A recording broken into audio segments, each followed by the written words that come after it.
para escuchar un nuevo reto. Enseñanza para tu vida. Principios que forjarán tu carácter. Palabras que te alientan. Bienvenidos al Tabernáculo Bíblico Seguidores de Jesús. Escucha Palabra de Dios.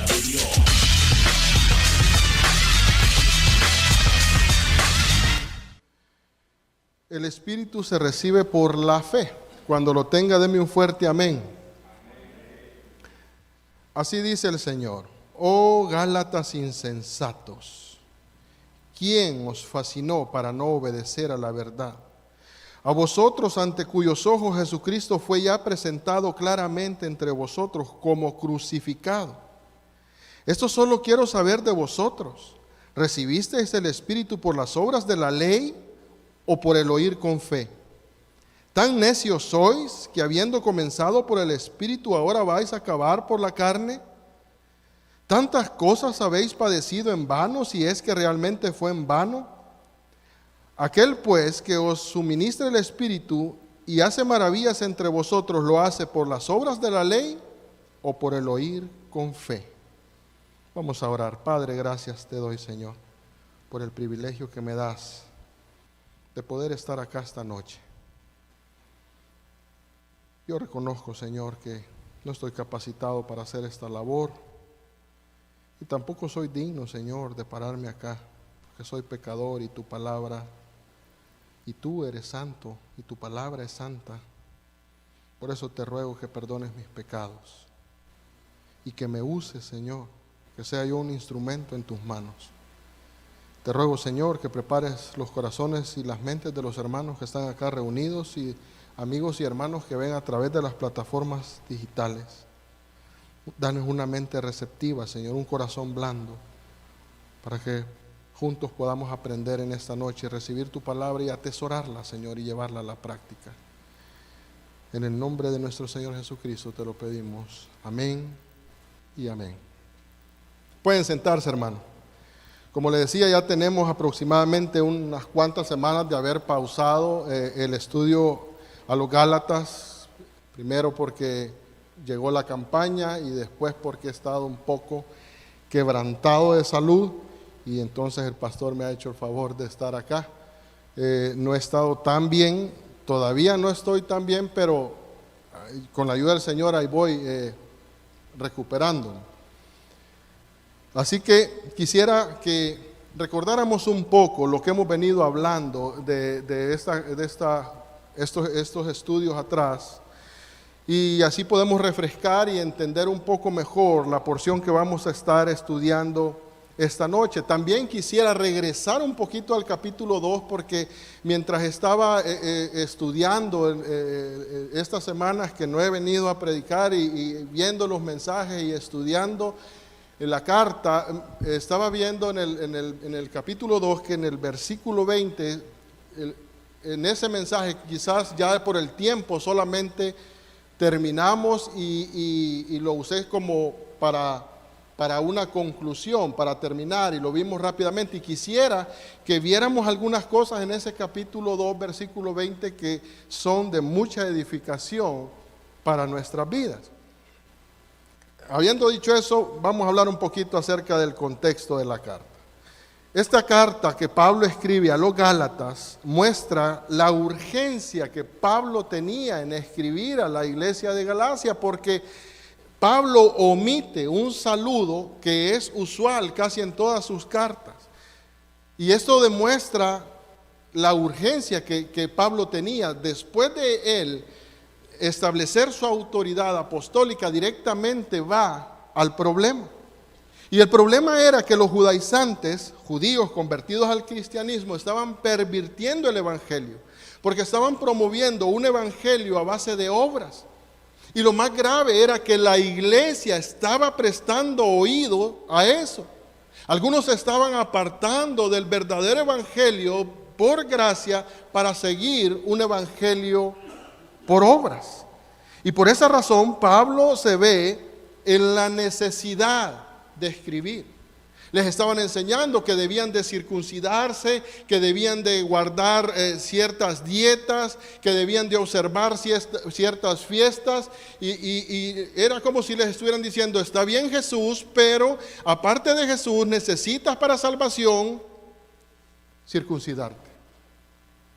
Y eso estaba atacando la suficiencia de Cristo, por lo cual Pablo corrige esas falsas enseñanzas. De manera que también, como ya lo vimos en Antioquía, se ve la necesidad de confrontar también al apóstol Pedro.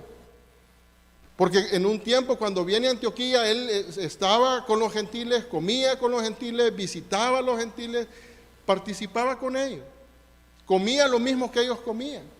Pero cuando vino una delegación de Jerusalén, él comenzó a retraerse y comenzó a apartarse. Y eso, mis hermanos, era un problema porque los demás comenzaron a imitar esa acción. Y entonces Pablo se ve en la obligación de confrontarlo públicamente. Y no es que Pedro creyera diferente, porque él mejor que nadie había escuchado las enseñanzas de nuestro Señor Jesucristo, que no es lo que entra por nuestra boca lo que contamina. Ya él sabía eso, había visto la visión en Hechos capítulo 10, de ese lienzo que bajaba y el Señor le decía, mata y come, haciéndole ver que Dios no hace acepción de personas. El problema de él era que tenía temor, dice el versículo 12, tenía miedo de los de la circuncisión, tenía miedo a perder su reputación. Y fíjese aquí, el problema aquí no era que Pedro estaba siendo racista, no es que él estaba siendo grosero, no es que él estaba despreciando a los hermanos, no. Ni siquiera quizás lo que el mismo la carta dice que era una hipocresía, ni siquiera es eso. El problema aquí era en el versículo 14 que no andaban conforme a la verdad del Evangelio, que no andaban rectamente conforme a la verdad del Evangelio. Y esa acción repercutió en los otros judíos y aún en Bernabé, que comenzaron a imitar eso. Fíjense, hermano, aquí podemos ver algo muy importante, y es que nosotros, si decimos que somos cristianos, si decimos que somos seguidores de Jesús, nuestra forma de vivir debe de reflejar exactamente eso, que somos cristianos, que somos seguidores de Jesús. ¿Por qué? Porque nuestro testimonio, nuestra manera de vivir, también va a afectar al que tenemos al lado. Le estamos mandando, cuando nosotros decimos, yo soy cristiano, pero nosotros vivimos igual como vive todo el mundo. Si usted dice, yo soy cristiano, pero usted persigue las metas que persigue el inconverso, pero usted disfruta lo que disfruta el inconverso, pero usted participa de lo que participa el que no conoce a Cristo. Entonces le está mandando un mensaje totalmente equivocado. Porque lo que le estamos diciendo al mundo es que que Jesús no tiene poder para transformar nuestras vidas. Por esa razón, si nosotros decimos que somos cristianos, debemos de vivir como cristianos, como seguidores de Jesús. Porque eso, nuestra manera de vivir, hermano, afecta, ya sea positiva o negativamente, a las personas que están cerca. Pablo le dice en esta carta a los Gálatas que esas acciones eran de condenar, que había que corregirlas.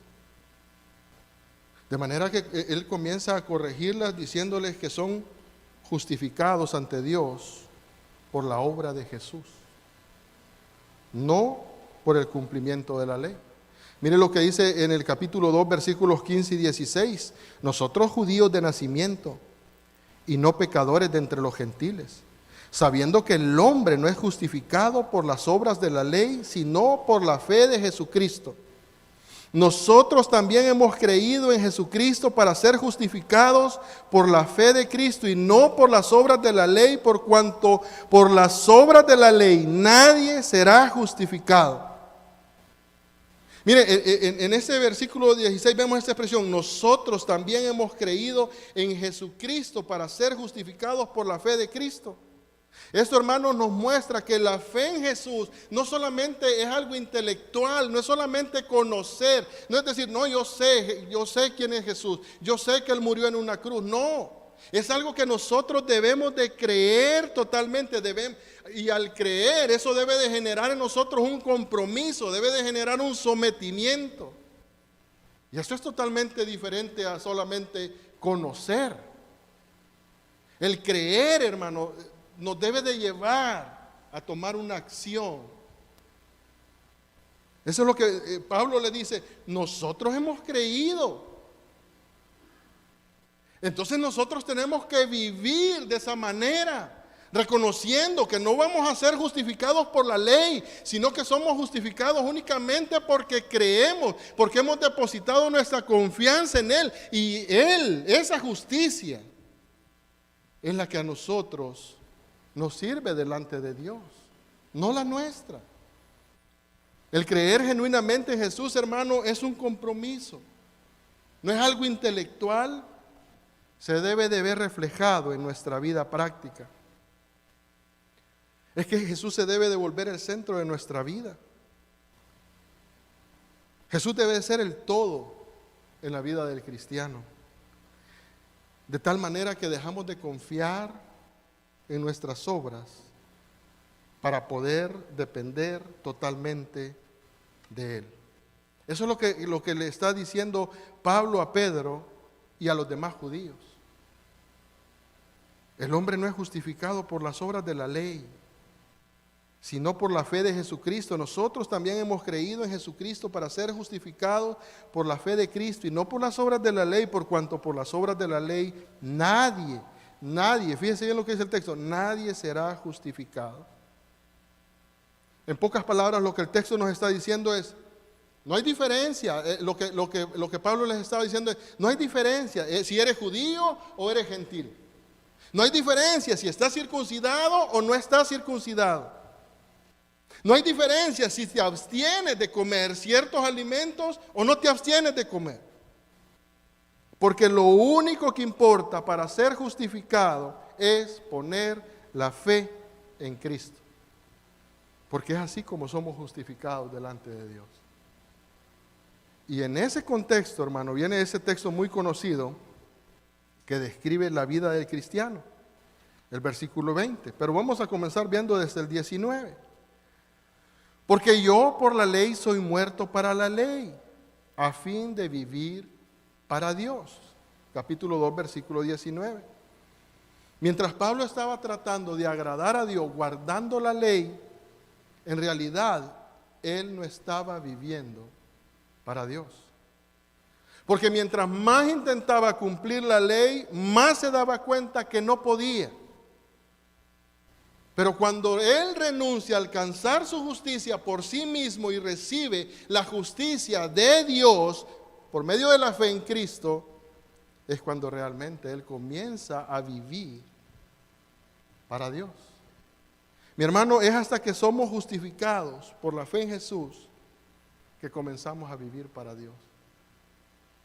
Y luego viene el versículo 20, con Cristo estoy juntamente crucificado. Y ya no vivo yo, mas vive Cristo en mí. Y lo que ahora vivo en la carne, lo vivo en la fe del Hijo de Dios, el cual me amó y se entregó a sí mismo por mí. Estar crucificado juntamente con Cristo significa que ya no estamos bajo la pena de la ley. Jesús pagó por nosotros. Cuando Él fue crucificado, fue como si nosotros también hubiéramos sido crucificados con Él.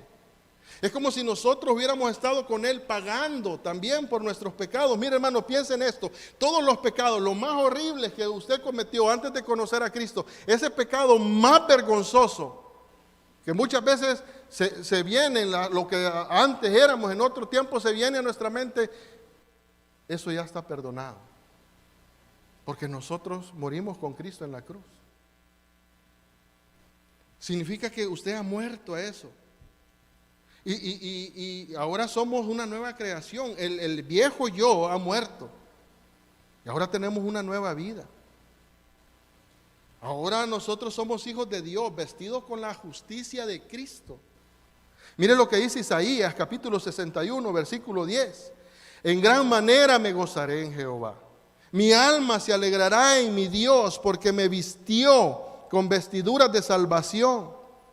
Me rodeó de manto de justicia, como a novio me atavió y como a novia adornada con sus joyas. Morimos en la cruz juntamente con Cristo, y cuando Él resucitó de entre los muertos, también nosotros resucitamos con Él. Tenemos una nueva vida. 2 Corintios 5:17 dice: de modo que si alguno está en Cristo, nueva criatura es. Las cosas viejas pasaron, he aquí todas son hechas nuevas.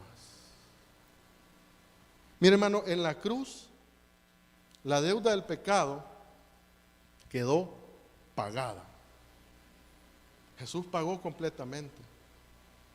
Pero no solamente pagó la deuda, sino que también Él puso a nuestro favor su justicia. De manera que cuando Dios lo mira a usted, me mira a mí, no nos ve a nosotros, sino que ve a su Hijo. Porque dice Colosenses en el capítulo 3, versículo 3, que nuestra vida está escondida con Cristo. Fíjense, pensando en esto, la razón, mi hermano, por la que Dios contesta nuestras oraciones, la razón por la que Dios lo bendice, la razón por la que Dios no escucha, no es porque la manera en que nosotros hablamos, no es porque la manera en que nosotros nos comportamos, no, es por los méritos de Cristo. No es por nosotros, es por su Hijo. Por eso dice Efesios capítulo 1, versículos de 3 al 4, bendito sea el Dios y Padre de nuestro Señor Jesucristo, que nos bendijo con toda bendición espiritual en los lugares celestiales en Cristo, según nos escogió en Él antes de la fundación del mundo, para que fuésemos santos y sin mancha delante de Él. Pablo en Romanos capítulo 6, versículos del 4 al 11, explica de una forma más clara este versículo 20 de Gálatas. Miren lo que dice Romanos 6, del 4 al 11. Porque somos sepultados juntamente con Él para muerte por el bautismo, a fin de que como Cristo resucitó de los muertos por la gloria del Padre, así también nosotros andemos en vida nueva. Porque si fuimos plantados juntamente con Él a la semejanza de su muerte, así también lo seremos en la de su resurrección, sabiendo esto, que nuestro viejo hombre fue crucificado juntamente con Él, para que el cuerpo del pecado sea destruido, a fin que no sirvamos más al pecado, porque el que ha muerto ha sido justificado del pecado. Y si morimos con Cristo, creemos que también viviremos con Él, sabiendo que Cristo, habiendo resucitado de los muertos, ya no muere, la muerte no se enseñoreará más de Él. Porque en cuanto murió al pecado, murió una vez por todas, mas en cuanto vive para Dios, vive. Verso 11, así también vosotros consideraos muertos al pecado, pero vivos para Dios en Cristo Jesús, Señor nuestro. Y en Gálatas, en el versículo 20, dice Pablo, con Cristo estoy juntamente crucificado. Ya no vivo yo, mas vive Cristo en mí. Lo que ahora vivo en la carne, lo vivo en la fe del Hijo de Dios, el cual me amó y se entregó a sí mismo por mí. No solamente morimos al pecado, sino que ahora tenemos una vida nueva, en unidad con Cristo. Pablo dice, no soy yo, es Cristo el que vive en mí. Esta declaración, hermano, es una declaración de identidad para todos aquellos que han depositado en su fe. Nuestra identidad, mi hermano, no la va a tener usted por su estatus social. Su identidad no se la va a dar el dinero, su identidad no se la va a dar el trabajo que usted hace, su identidad no se la va a dar nada de este mundo, su identidad la tiene en Cristo. Esta afirmación del apóstol Pablo, más Cristo vive en mí, tiene un profundo significado. Porque cuando nacemos de nuevo, nos unimos a Cristo en su vida, en su muerte y en su resurrección. Así que ahora, hermanos, vivimos para Dios. Ahora tenemos una vida totalmente nueva. ¿Y saben lo mejor de todo esto, de esta vida que tenemos en Cristo? Que Él habita en nosotros por medio del Espíritu Santo. Dice Gálatas capítulo 4, versículo 6, y por cuanto sois hijos, Dios envió a vuestros corazones el Espíritu de su Hijo, el Espíritu de Jesús, mora en nosotros, y dice, el cual clama, Abba, Padre. Es Jesús mismo el que nos ayuda en esos momentos de dificultad. Es Jesús que en esos momentos que sentimos que no podemos más, es Jesús el que nos sostiene, es Jesús el que nos ayuda a clamar cuando no podemos orar, es Jesús el que nos empuja a orar, cuando no tenemos ganas de leer la Biblia, cuando no tenemos ganas de congregarnos, es Jesús el que nos está impulsando para mover ese deseo en nosotros. Cuando venimos y tenemos problemas y no sentimos el deseo de alabar, que las palabras no salen de nuestra boca, es Jesús quien nos esté impulsando para alabar a Dios, para bendecir su nombre. Es Jesús el que no permite que nuestra fe falte, hermano, en esos momentos de aflicción. Y no solo en los momentos de aflicción, es Jesús el que nos impulsa a perdonar. Es Jesús el que nos impulsa a no guardarle rencor a nadie. Es Jesús el que sana nuestros corazones de tal manera que todas esas raíces de amargura van quitándose de nosotros. Tenemos el Espíritu de Dios morando en nuestro cuerpo. No sabría explicarle cómo, ni a dónde, ni en qué parte, pero ahí dice la Biblia que mora. Y eso, hermano, debe de ser de mucha alegría para nosotros. Porque no estamos solos. Por eso Pablo dice, lo que ahora vivo en la carne, lo vivo en la fe del Hijo de Dios. Aquí en este texto, cuando se refiere a carne, no está hablando de esa parte pecaminosa, sino de su humanidad. Y el texto nos da otra motivación más para vivir agradecidos con el Señor. Porque el versículo 20 termina diciendo, el cual me amó y se entregó a sí mismo por mí. Me amó, dice el texto. Jesús lo amó a usted y se entregó por usted y por mí. Este tiempo, como le mencionaba, que he estado quebrantado de salud, me doy cuenta, hermano, que por naturaleza el ser humano, quizás no podría generalizar y decirle a usted, pero cuando uno está pasando por dificultades, tiende a medir el amor de Dios a través de las circunstancias. Y igual nos puede llegar a pasar. A través de esos momentos de aflicción, uno comienza a pensar, ¿será que Dios me ha olvidado? ¿Qué estará pasando conmigo? ¿Será que Dios no me ama lo suficiente? Podría llegar ese pensamiento a su mente. Y eso ha sido así a través de la historia. Porque la gente tiende a pensar, si tengo salud, si tengo dinero, si no tengo problemas, si soy próspero, es que Dios me ama, es que Dios me tiene bien bendecido, es que yo soy el favorito de Dios. Porque ese es lo que el ser humano piensa. Pero cuando llegan las dificultades, cuando nuestras finanzas se ven afectadas, cuando nuestra salud se ve afectada, cuando vemos problemas por todos lados, entonces es el problema. Mire, yo he estado mal de salud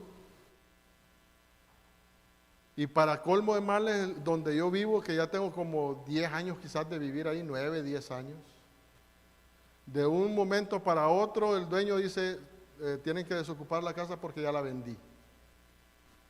Y entonces nosotros comenzamos a buscar de una cosa, de un lado para otro, y de repente me siento un poco mal, y voy a la clínica porque mi esposa, vamos a la clínica, y voy.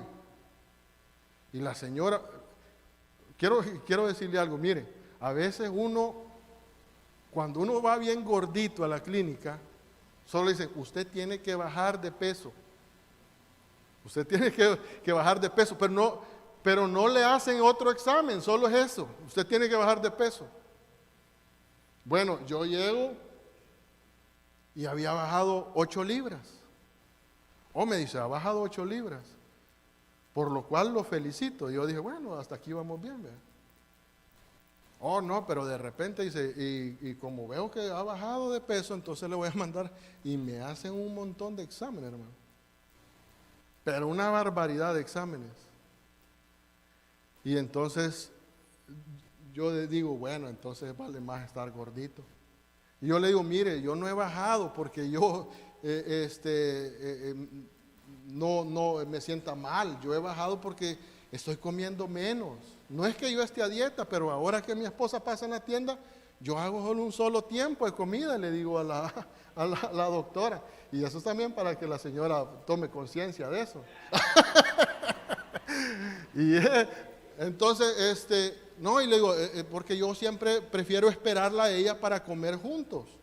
Aunque ella me deje mi comida o algo, o me diga, vamos y comemos en la tienda, y yo le digo, no, mejor cuando lleguemos a casa ahí comemos. Entonces le digo por eso, pero la señora dice, no, un montón de exámenes. Y yo tengo un problema que a mí me gusta comenzar a chequear todos los exámenes. Entonces agarro la lista y comienzo a ver, ¿para qué sirve este examen? Para detectar un tumor en no sé dónde. Y comienzo a ver solo exámenes, hermano, terribles. Y un día me llega en la aplicación, me llega la respuesta de un examen. Y como uno no sabe, yo veo que estaba un poquito altito y digo, yo tengo esto. Y comienzo, ¿para qué sirve este examen? Y entonces decía, para detectar una enfermedad tal. Y lo primero que uno dice, ¿se cura esta enfermedad con qué?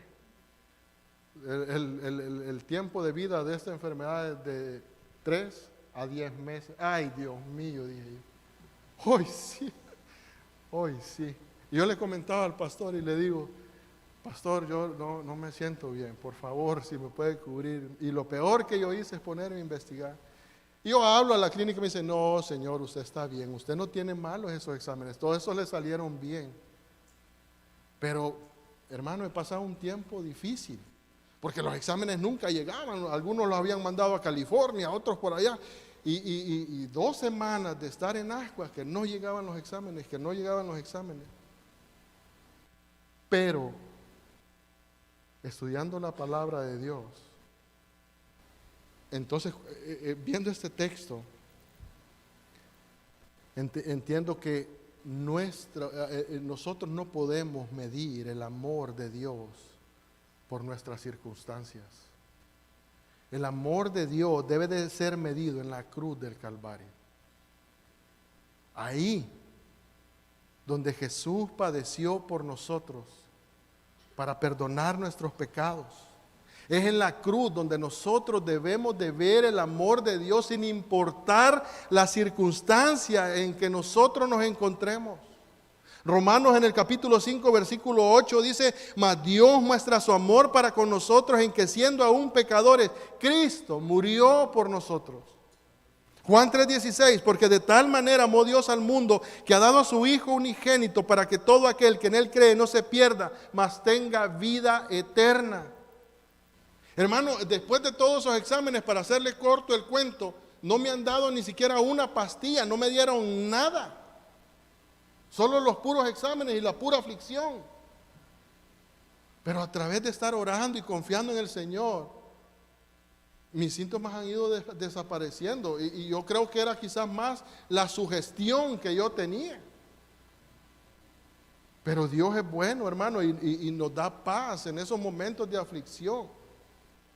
Y eso me lleva a mí a ver y decir, el problema nuestro es muchas veces que sabemos que Dios es soberano. Sabemos que nada pasa sin que Dios lo permita. Sabemos que a los que aman a Dios todas las cosas les ayudan a bien. El problema es que muchas veces tenemos todo ese conocimiento y en medio de la aflicción nos nublamos tanto que no nos lo aplicamos. Porque cuando nos comenzamos a aplicar todo eso y comenzamos a confiar y a orar y a poner las cosas en las manos de Dios, todo se arregla, hermano. Y Dios va a hacer su voluntad. No depende, hermano, no depende de lo que usted haga o deje de hacer para que Dios lo ame más o lo ame menos. Volviendo al texto de Gálatas, esta nueva vida que tenemos en Cristo comienza por el Espíritu y se debe de vivir en dependencia del Espíritu. Eso es lo que dicen los versículos del 1 al 5. Oh, Gálatas insensatos, ¿quién os fascinó? En el capítulo 3, ¿quién os fascinó para no obedecer a la verdad? A vosotros, ante cuyos ojos Jesucristo fue ya presentado claramente entre vosotros como crucificado. Esto solo quiero saber de vosotros, ¿recibiste el Espíritu por las obras de la ley o por el oír con fe? ¿Tan necios sois? Habiendo comenzado por el Espíritu, ¿ahora vais a acabar por la carne? ¿Tantas cosas habéis padecido en vano, si es que realmente fue en vano?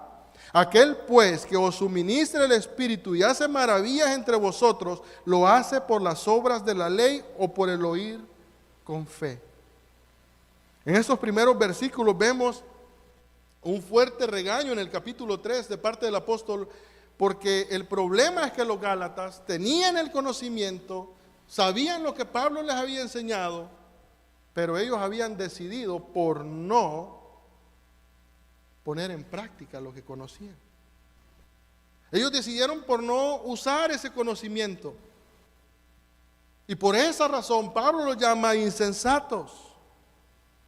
La insensatez de los gálatas no fue una falta de conocimiento, no fue que ellos no habían entendido bien, no, ellos entendían, pero no pusieron en práctica lo que entendían, porque si ellos hubieran puesto en práctica lo que Pablo les había enseñado, al escuchar las falsas enseñanzas de los judaizantes, ellos las hubieran rechazado, pero las siguieron, y esa fue la insensatez.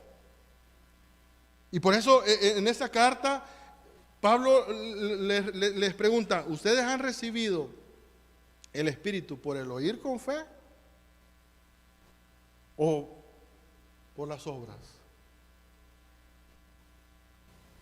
No se lo habían ganado a través de las obras, porque la salvación es por gracia. Efesios 2, capítulo 2, versículo 8 y 9. Porque por gracia sois salvos por medio de la fe, y eso no de vosotros, pues es don de Dios, no por obras para que nadie se gloríe.